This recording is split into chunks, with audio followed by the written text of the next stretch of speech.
You've got some serious nerves. Do you know that? Honestly, where do you get off? I want you to tell me exactly why I'm not allowed back at my own parents' house. And just when did you move in there and start living with them? I don't remember that ever being a thing. Becky? What is this all about? I'm afraid I really don't understand. I'm talking about my parents' house. That house is my house. Do you understand? How dare you just barge in there as if you own the place? I mean, you even have the gall to take over my own bedroom. And now, I can't even go back there to live with them. I want you out of that house right away.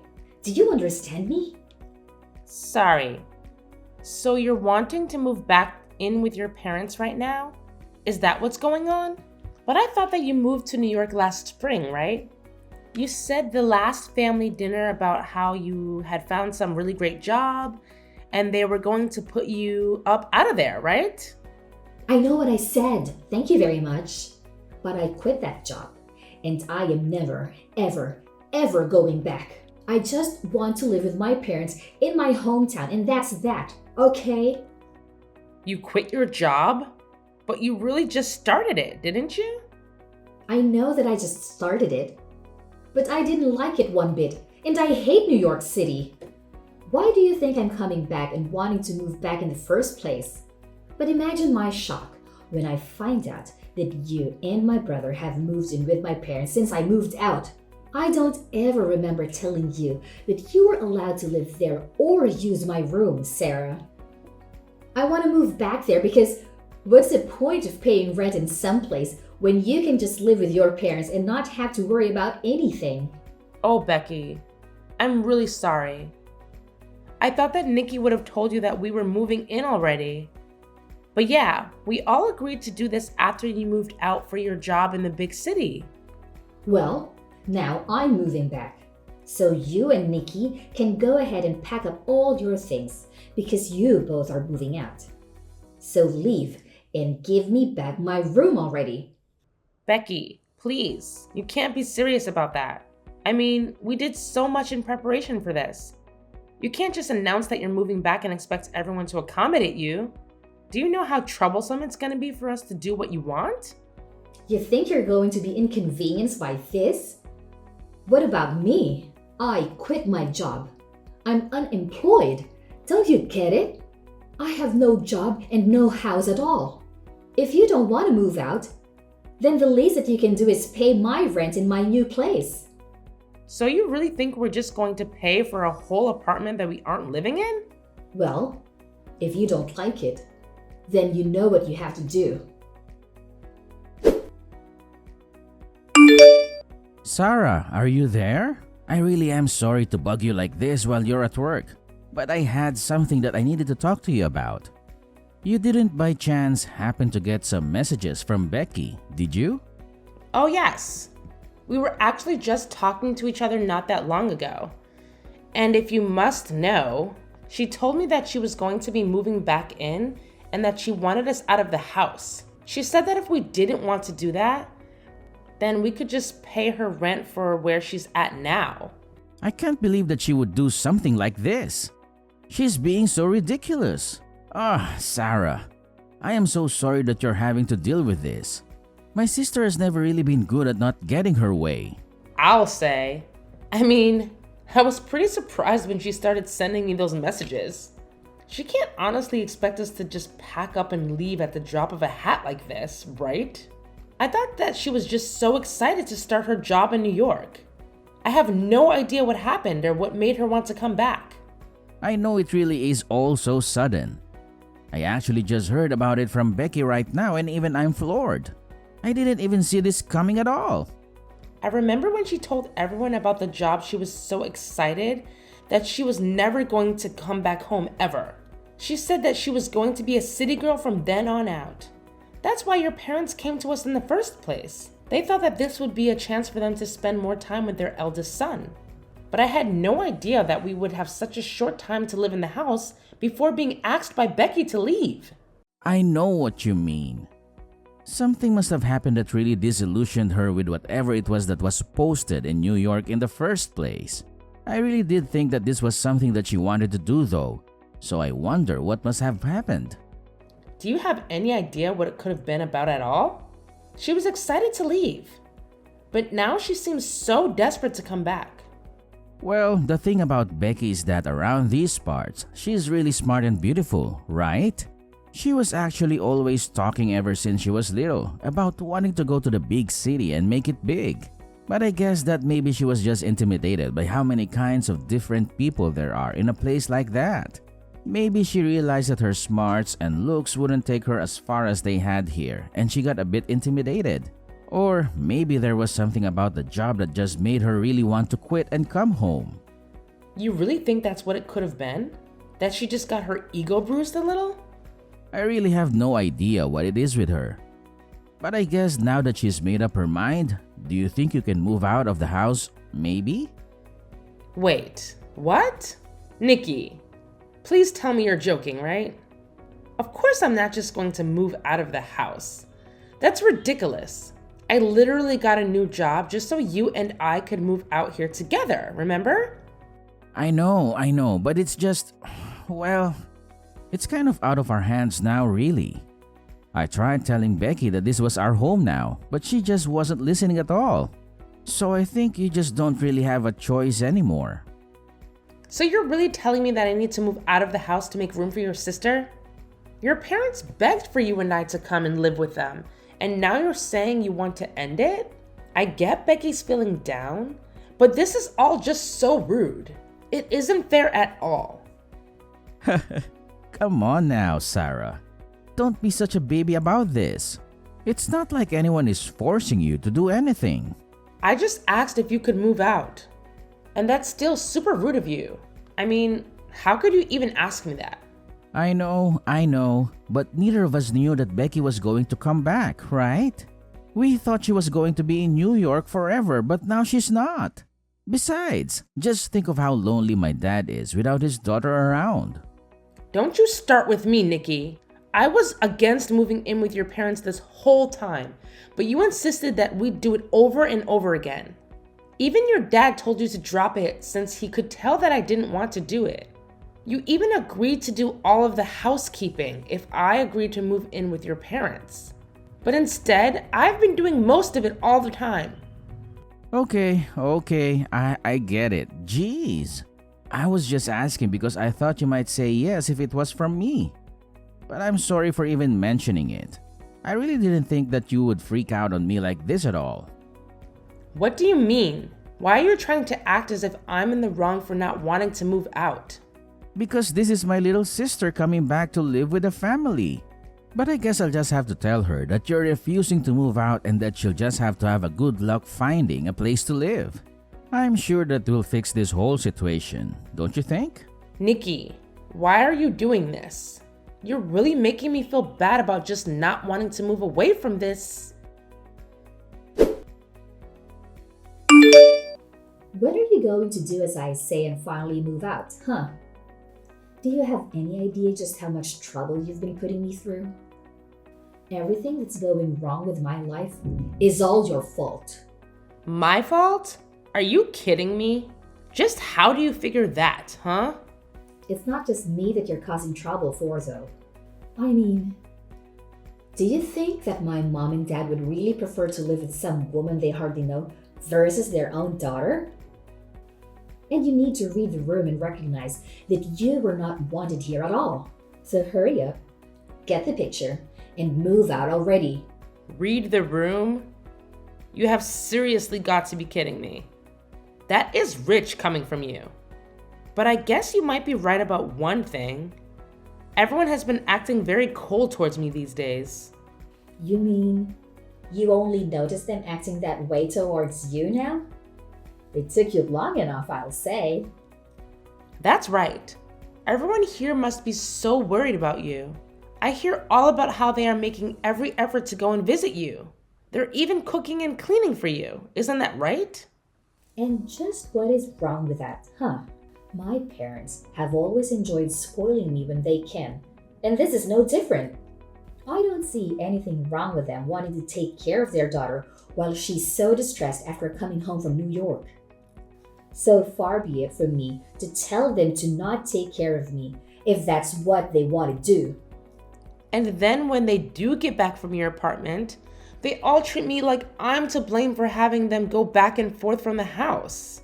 I have been told that I'm just being cruel for making you live like that, when all I want to do is not have to move again. Well, if people are telling you that, then I guess you would better listen to them. Huh, can't you see that everyone wants you out of here already? You would make everything easier for everyone if you were gone. LOL. And even your own brother is starting to go back on his work even more and making me do more and more of the housework. And even though he's cooking for me as well, I've been getting more and more instant noodles, and that's it. You know, your dad won't even look me in the eye anymore. Nikki said that none of this is going to stop until I've moved out. I don't have any other friends in this family at all. Everyone is blaming me for this. Well, maybe that's because it's all your fault, Sarah. If you would just move out of the house, then all of this would come to an end for you. I mean, are you really so lazy that having to do your own housework and cooking is all that upsetting for you? You don't contribute anything at all while you leech off of my family. And you think you have the right to complain? I have no idea how you were raised. But you really need to get a grip on reality if you think this is okay. Hold on a second. You think that I'm being a leech on your family? No, of course you are. You refuse to move out or do any chores or cooking or anything like that. Meanwhile, you eat the food in our house, sleep in a bed under their roof. What else do you call that but a leech? And everyone knows it too because you're sucking off of everyone. When are you going to wake up and realize that nobody wants you? You have no idea what you're talking about at all. I have no idea why everyone is being so cruel to me. I am sick and tired of your complaints. Just shut up and leave already. I mean, why haven't you moved out? Oh, don't worry. I'm going back to my parents' house right now. I can't deal with this any longer. Well, good riddance, I say. It's about time you left my family alone. LOL. And now that you're finally gone, I get to go back to my life with my family. But I'll never get back the time that you stole from me. At least, I'll be able to rest and relax without having to worry about you ever coming back. I just hope that you've taken all your stuff with you. Oh, don't worry about that. In fact, if I were you, I would start cleaning up your apartment to make room for your family. Just what is that supposed to mean? Why in the world would I need to get my apartment ready for my family? I'm going to live with them, remember? Except that I'm actually in the process of selling your house right now. So I'm afraid that your family won't have anywhere else to live. You all better start looking for a new place. Wait, what? Seriously? What are you even talking about? What do you mean you sold my family's house? That doesn't make any sense. There is no way that you could have done something like that. I mean, I know you're upset that you're getting thrown out, but there's no need to make up a lie like this. I'm not lying about anything, Becky. It was my name on the house's deed, you see?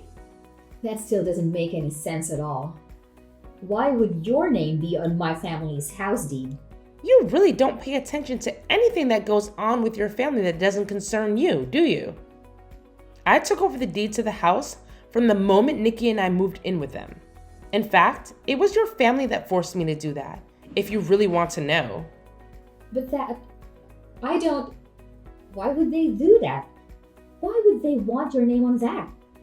It all goes back to when we moved in. You see, Nikki had been begging me to go along with it and even offered to do all of the housework if I agreed. He told me that I wouldn't have to do any more work if we did this, and I trust him. But then he started to scratch away at his promise bit by bit. What do you mean by that? What did he do? Well, first everyone was so grateful that I had finally agreed. But then Nikki said that we would need to buy a new washing machine to fit all our clothes in. Then he said that he would need to get a brand new fridge to fit enough food for all of us. And bit by bit, we started buying all the new things for the house. In the end, we must have spent over $100,000 upgrading the house. Hold on a second. You spent over $100,000 on the house? That's right. I told him that I wanted my parents to pay me back for some of that money, but he suggested I just put my name on the deed on the house and call it even. I told him that that was taking it too far and that surely we could think of something else. But he just kept insisting about it until you finally agreed to just take the house. I really didn't think that he was going to go along with it, but I guess he really didn't want to have him or his parents pay me back that much money. He pretended to be so sad about losing the house, but I could tell that he just thought he was getting a great deal. I don't believe it. Why would he do something so stupid? I didn't even sign off on it in the end, but they basically did all the paperwork needed, and one day when I got home for work, Nikki said that all I needed to do was sign. I was sick of arguing with him over it, so I just agreed to it then and there. He told me that now we were even for all the appliances, except they made me continue to pay for all of the utilities. I've even been the one buying groceries for everyone. I don't believe it. I don't know what to say. I had no idea that you were already paying so much for everyone this whole time. Not only that, but then Nikki started to make me do more and more of the housework. So I had to pay more and do more around the house, all while I was still going to work. I was already starting to get to the end of my wits when all of a sudden this happened, and your family started treating me even worse. But when I realized that no one was going to stand up for me anymore, I knew what I had to do. And by that, you mean you signed the house back over to my parents, right? Oh no, nothing like that at all. Hey, Sarah. Just what the heck is going on here, huh? I just heard from Becky that you told her that you were selling our house. What's the matter with you? If you really wanted to move out permanently, you should have just given us the house back. You don't have to sell it. Yeah, I thought about doing that for a little bit. Then I chose to sell the house anyway. After all, I felt like I was pretty justified in doing it. And what is that supposed to mean? It means that you all pushed me to the point where I had no qualms about selling the house without even telling any of you. So enjoy finding a new place to live. But you can't just do this to us. It isn't fair. What's the matter with you? Do you have any idea the kinds of things that you've been putting me through? You begged me to move in with your parents when you knew I didn't want to do it. And then you treated me like I was in the way for not wanting to move out. I can't stand the thought of spending another day in the house with all of you. Sarah, please just hold on. We can talk about this, can't we? You have to know that I'm so sorry for everything up till now. I really didn't know that you felt like this. I'm sorry for forcing you to move in with my family. But you don't have to do this. It's too late. I've already made up my mind and I am going to be selling the house. I don't care what you say to me or how many times you apologize. Is this about money? We can pay you back for all the things that you bought, I swear. You just can't do it all at once is the thing. I don't want to hear it from you, and that still won't make me any less upset with you. Now, if you'll excuse me, I have better things to do than to talk in circles with you. I can't believe you really threw my whole family out of their house. They're all cramped inside my tiny apartment now, and it's all your fault. Aww, did you finally have your little family reunion? I'm so happy for you all. The least you could have done is pay for all of their moving fees. Do you have any idea how expensive it was for them? I have already given them more than enough of my money. I certainly don't intend on giving them any more. Please, you have to do something to get them out of here. I can't stand being in such tight quarters with them. I'm going to go crazy. Yeah, that really doesn't sound like my problem at all. I guess you'll all just have to start working and save up until you can afford a better place. But this isn't fair. I quit my job because I hated working. And I just wanted to live with my family and have them take care of me. It wasn't supposed to be this way. Following our finalizing divorce, an unexpected twist occurred just a week after my heartfelt conversation with Becky. To my astonishment, Nikki's entire family appeared at my doorstep, begging for forgiveness with a sense of desperation and remorse. Caught off guard by this traumatic scene, I realized the need to establish boundaries and prioritize my well-being. I made it clear that discussions would have to wait until the divorce papers were signed, allowing me to maintain clarity and protect my sanity in the midst of the turmoil. Once the legal formalities were complete, a profound silence settled, leaving me in a contemplative state. Uncertain of which path to take, I granted myself a few precious days of respite, knowing that the lease on our shared home would soon expire. During this opportune window, I meticulously packed my belongings, bidding farewell to a place that held memories, and embarked on a daring adventure, relocating to a new residence in a nearby city. Motivated by a strong desire to distance myself from Nikki and his family, I carefully planned each move, ensuring my intentions remained hidden until the right moment. In those fleeting days before my departure, I vanished like a ghost, leaving no trace behind. With swift precision, I severed the ties that bound me to my past life, reclaiming my independence and freedom. Taking the bold step of changing my phone number became an act of self-preservation, symbolically cutting the final connection to my previous existence. Every precaution was taken to ensure Nikki and his family would be left in the dark, unable to follow my footsteps. I was determined to create a shield of anonymity, guaranteeing they would never find me. As I journeyed into the unknown, I found solace in the realization that I held the reins of my destiny. Though the road ahead was uncertain, I embraced it with newfound strength and resilience. Each passing day reaffirmed my conviction, proving my ability to rise above adversity and shape a future uniquely my own.